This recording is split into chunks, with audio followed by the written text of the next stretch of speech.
Thank you for our meeting. To be honest, I support that meeting and the result that took place yesterday with our teams. Certainly, I can say, frankly, I always try to do it this way, to speak frankly with you. Honestly, I believe this is the first major constructive conversation between our teams. I want to thank the American side and the Ukrainian team. Thank them for the fact that it took many hours for the meeting to happen. It was indeed quite detailed, and for us, it is very important that we are heard by each other. It's right to say, to share important, very important priority things. And it seems to me that yesterday was such a pilot, and there was such a very positive meeting. I consider yesterday's meeting necessary and very positive. Again, I emphasize these words. A very positive result. Regarding the restoration of U.S. aid, I believe this is important, and also intelligence sharing. I consider this important. For example, I had a long technical briefing regarding drones, regarding the operation of Ukraine's air defense, regarding our capabilities, range, and timely response to a certain or another type of missile, ballistic, etc., from the enemy. And therefore, the restoration of intelligence in any case is important for us, for the people, for everyone. A positive, important result. In principle, this is what concerns. Well, we discussed many different details at the meeting.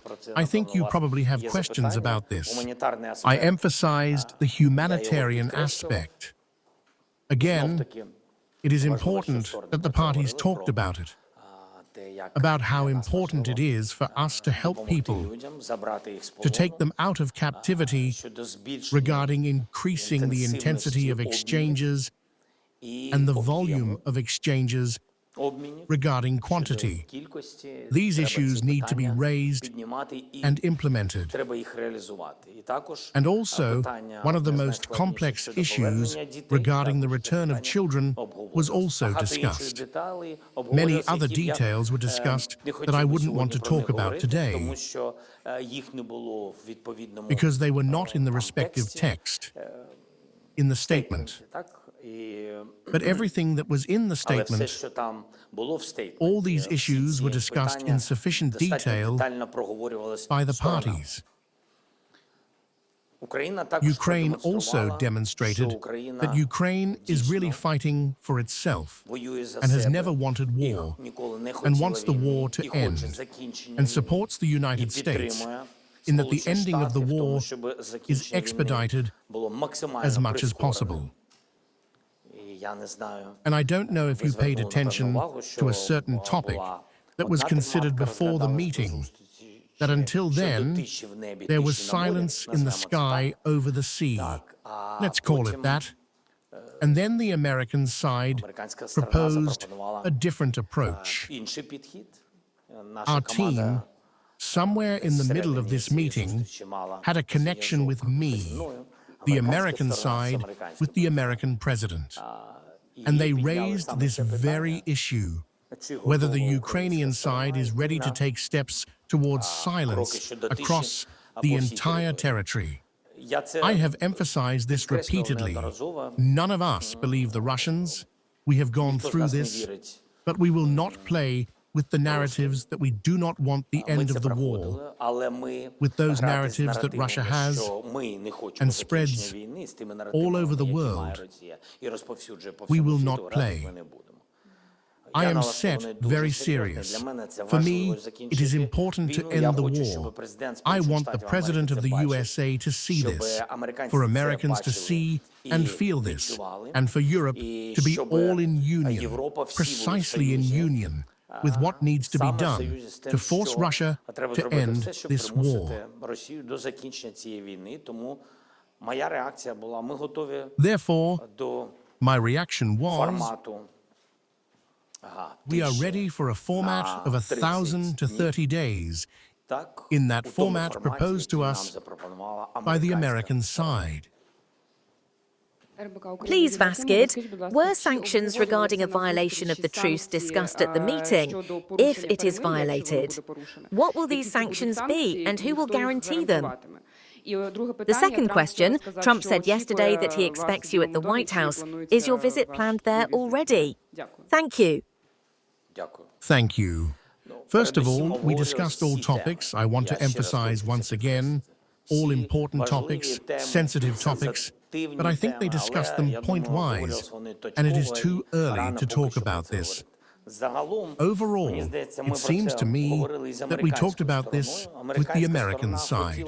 The American side wanted the Ukrainian side to demonstrate readiness for quick steps to end the war. After that, if the Ukrainian side demonstrates, the American side gave us their word that they would restore assistance, and the American side did this. We demonstrated, they did it. Therefore, I said that it was a very constructive conversation, the first with such a result. Therefore, I believe this is positive. But after that, as some of our European colleagues also supported such serious steps towards ending the war, they demonstrated support European colleagues and said, all shame is on the side of the Russians. And this is a fact today. And therefore, I think that regarding sanctions or other pressure steps on Russia, it will depend on the American side. And it will depend after their dialogue with the Russian side. It seems to me, if I understand correctly, steps, peace through strength. If I comment on this correctly and understand correctly, then it will be just so. If the Russians demonstrate that they are ready for America's proposal, just as ready as we are, no more, no less, as a first step, then I think there will be corresponding decisions. And if they are not ready, we very much hope that the American side will then demonstrate exactly what it has spoken about. And what about Trump's visit? I haven't heard about the invitation.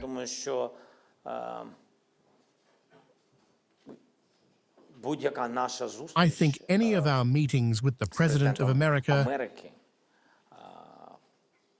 should end with a positive result for both sides. And I think that we should approach any of our meetings in this way. Today, the reaction of our societies is such. It is vital. And I would really like us to have a result. I would like us to have a positive result for the people. People have been fighting for themselves in Ukraine for a very long time. They have been fighting for a long time and deserve to have, I do not want to say, light at the end of the tunnel, because no, I am talking about light.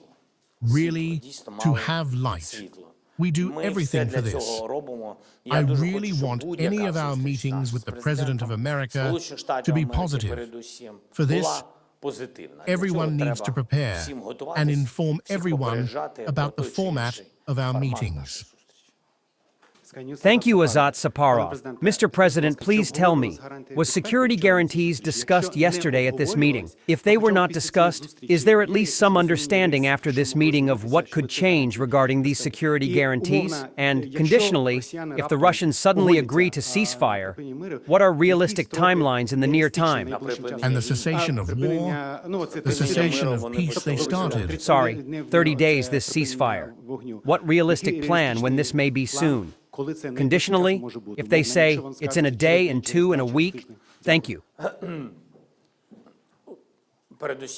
First of all, as I said, everything that is in the statement I consider positive signals, and there is a corresponding one about the security of Ukraine. It speaks of the fact that this topic was discussed, all details. I received maximum details over the phone from my team, But still regarding security guarantees, we will talk in more detail. If there will be silence for 30 days, then these 30 days are specifically set to put on paper. We have our proposals, but to put on paper agreed steps with our allies, agreed steps and formats of various security guarantees that will be in Ukraine after the end of this war. What about the second part? When is a realistic ceasefire? Today, everything depends on whether Russia wants a ceasefire and silence, or it wants to continue killing people. Today depends on this country 100%. Because America has demonstrated its steps and its position, Ukraine has demonstrated, responded without any different interpretations very directly its position. And today, Russia will have to respond to this. And after that, I do not know in which format. We discuss that in any format it is necessary to talk. If this happens, then what monitors? This is already technical groups, how they will meet and when. This is the next step. Mr. President, two clarifying questions. In continuation of the first question, do we have information that the American side may have preliminarily agreed with the Russian side the idea of 30 days before the meeting and negotiations with us? Do we have such information? If not, again, what then specific, not what was discussed at the negotiations, but what theoretically sanctioning steps may be applied to the Russian side, whether it is sanctions that Trump mentioned, but very softly, or, for example, is it the allocation of additional aid to us, perhaps something else? And one more question about Slavyansk. Of course, everyone is now watching this, and it seems that the Russians are trying to maximize their pressure on our negotiating field, precisely based on the situation at the front. Please, what can be said about this? Thank you. Thank you. Our troops in the territory of the Kursk region are fulfilling their task. The Russians are definitely trying to maximize the pressure on our troops. The military command is doing what it should do, preserving the maximum lives of our warriors. It is clear to us what the Russian side will demonstrate in the coming days. I think that the question is not even that they are raising the degree in the Kursk direction. They will be doing intimidation. I think there will be various ones, and of nuclear nature as well. It is necessary to understand that this is a clear action methodology of the Russian Federation before any diplomatic format. It is necessary to look at this soberly and react to real threats, and not only to informational ones. Certainly people should not be in an informational vacuum, and our intelligence, our military, the Ministry of Defense need to respond as quickly as possible to refute this or that information, threats or non-threats. But we must prepare for significant informational pressure. Believe me, personally, we are in a different format. In such situations, it is already the appropriate time. We understand what is happening. We must understand that the Russians act as they always do. Do we know if the Americans possibly agreed in advance with the Russians on the 30-day story? And if not, and the Russians do not agree to this, what theoretically can the Americans do with them? Honestly, I do not care whether you communicated about this in advance. I look at it exclusively whether it can bring us closer to the end of the war or not. And I believe that today we should have demonstrated readiness. not only what we have in what we live, but to demonstrate informatively and truly show to the whole world. And I believe we did that. And that is the most important thing for me. Thank you, Mr. President. Holly William from CBS News. There is the assumption that President Trump lives in such an informational vacuum, one created by Russia. Tell me, please, in your opinion, is the U.S. president still a victim of Russian disinformation about Ukraine? Thank you very much. First and foremost, as I started with this, I consider it important, right? Detailed, despite the fact that this was a long meeting. But I regard this meeting in Saudi Arabia as just that. And I believe that the more our sides speak, communicate, show details, discuss details, each detail, the more we will be in the same context. And in my opinion, that is why there is the appropriate result of this meeting. We needed some time.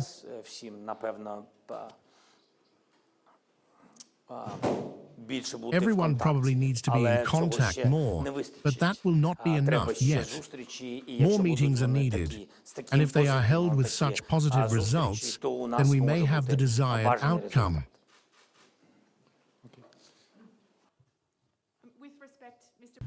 Mr. President, in fact, you did not really answer the question. Are you not concerned that the President of the United States is still under the influence of Russian disinformation regarding your country?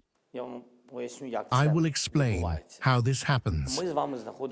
We are with you in Ukraine. Why have I always wanted our partners from the United States to be with us more often? Because there is a lot of different information. We live today in a world where one piece of information, one tweet, can change a lot. It can influence, it may not influence, in different ways. This is how it happens, especially for all people who fight for themselves. In Ukraine, you know how sometimes this or that information is perceived. It is perceived difficultly for someone who has lost their family. It is perceived painfully, very painfully. For someone else, it is nerve-wracking. And so, to understand means to communicate.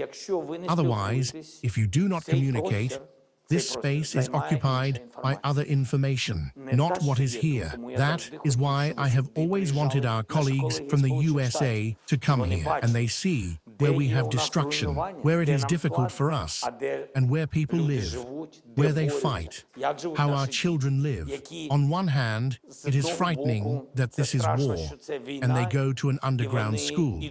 And on the other hand, when they go to underground schools, they see other children there. That is, one cannot say that this is happiness. One cannot say that. It is grief, war, grief. But the fact that they find light in this grief when they see each other, I believe that this is really happiness. And to understand this to the end, it is not easy when there is a lot of different information in the world, especially a lot of Russian information, especially they really work like that here. You know, you can't do anything. That is, they invest a lot and a lot of money in this information and have influence in many countries of the world. And the only weapon that Ukrainians have against all this volume of Russian information, we have only one. This is thanks to journalists, so that this information spreads in the world, and thanks to the possibility of dialogue. And preferably, this dialogue should take place in Ukraine, I believe. And therefore, it is very difficult. Russians will do everything. As I told you about disinformation, Russians will do everything to stir up Ukraine against America. And I believe that Saudi Arabia, There was, well, one can see various results in Saudi Arabia. Restoration of aid, someone will see in this the main result, the first steps to end the war. Someone will end it in this, and someone will see a positive result in this. I believe that the very meeting in Saudi Arabia breaks Russia's plans regarding the complete escalation of relations between Ukraine and America. On the contrary, de-escalation is taking place, and this is how it should be between partners. Hello, Mr. President. Hello, Mr. President. First of all, are there any red lines that Ukraine has set, and which the United States will never cross during transitional negotiations about ending the war? Above all, this concerns the occupied territories of Ukraine. And the second question concerns the recent attacks against Moscow and Russia. And this is such an attempt to show a powerful position in negotiations? Let me first respond to the fact that our army and our defense forces are using or deploying various long-range weapons of domestic production, if we are talking about drones. Look, this is not a demonstration of strength. I will just explain. This is a fair, absolutely fair response to what Russia is doing to us. Today, for example, strikes were inflicted, for example, not only on Kryvyi Rih, but I will mention Kryvyi Rih because here the humanitarian aspect is exclusive. Today, strikes were inflicted on a hotel. Yes, this is, as we communicated today with the press secretary Vinrod, also from Kryvyi Rih, and he said, there are no hotels left in Kryvyi Rih. That is, this speaks about something. It is not a coincidence if we say that all the hotels in Kryvyi Rih were destroyed, strikes inflicted by a ballistic missile. And not one strike on that same hotel. That is, again, not a coincidence. And what do you think? After this strike, will the Ukrainian forces respond or not? The answer is understandable. This is not a demonstration of strength. But this is a demonstration that we are independent. We are a sovereign state. And for any blow, no matter how healthy your territory or anything else might be, whatever empire you consider yourself to be, you will always receive an answer from a country like Ukraine. We did not start anything. They started the war. With yesterday's decisions, we demonstrate that we want to bring closer and we want to end this war. We really want peace, but killing our people and not receiving an answer will not happen. That will not happen. Regarding red lines, as president, I and Ukrainians and citizens of my country will not violate our constitution, but will defend sovereignty and our independence, protecting our people and our land. It is very difficult for us to fight against such an enemy, this is clear. But today, we are fighting for our independence, and therefore, we will not recognize any occupied territories as Russian Federation. This is a fact. Our people fought for this. Our heroes died. How many wounded? How much has been endured? Therefore, no one will forget about this. And when I say that no one will forget about this, this is the most important red line. We will not let anyone forget about this crime against Ukraine. Olena Korenkova, Public News. Brief clarification on the agreement on rare earth metals. Yesterday we heard the statement of Secretary of State Rubio that it should eventually be signed one day, but without clarifications on when or guarantees that this agreement will be in the form that is acceptable for Ukraine. If there is an official invitation for you to go to Washington, will there be a condition for which Ukraine goes, agrees and signs? Ukraine is ready to sign the framework agreement as the first step. We have always talked about this, and honestly, I thought we would sign it earlier. We are ready for this, and there is nothing to talk about. There are no curtains, no secrets, so we are ready. That's all. Guardian. Thank you, Sean Walker, Guardian. Tell me, could you say that only the days without American intelligence information that you had, how much it impacted strongly on Ukraine's ability to defend against attack? Were there any specific results, losses due to the lack of such intelligence data? I cannot tell you this honestly. I will explain why. I will definitely tell you about this someday. I cannot say this. I have not just held many meetings, many technical assessments in our country to prepare for any things that may meet us on this path. And that's why I cannot say this. Otherwise, various sides will understand our readiness. You understand, right?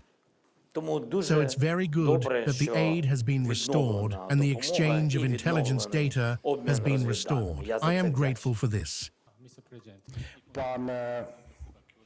Mr. President, tell me, are you ready to cancel martial law after the ceasefire? And what do you think about presidential elections after the ceasefire? Thank you.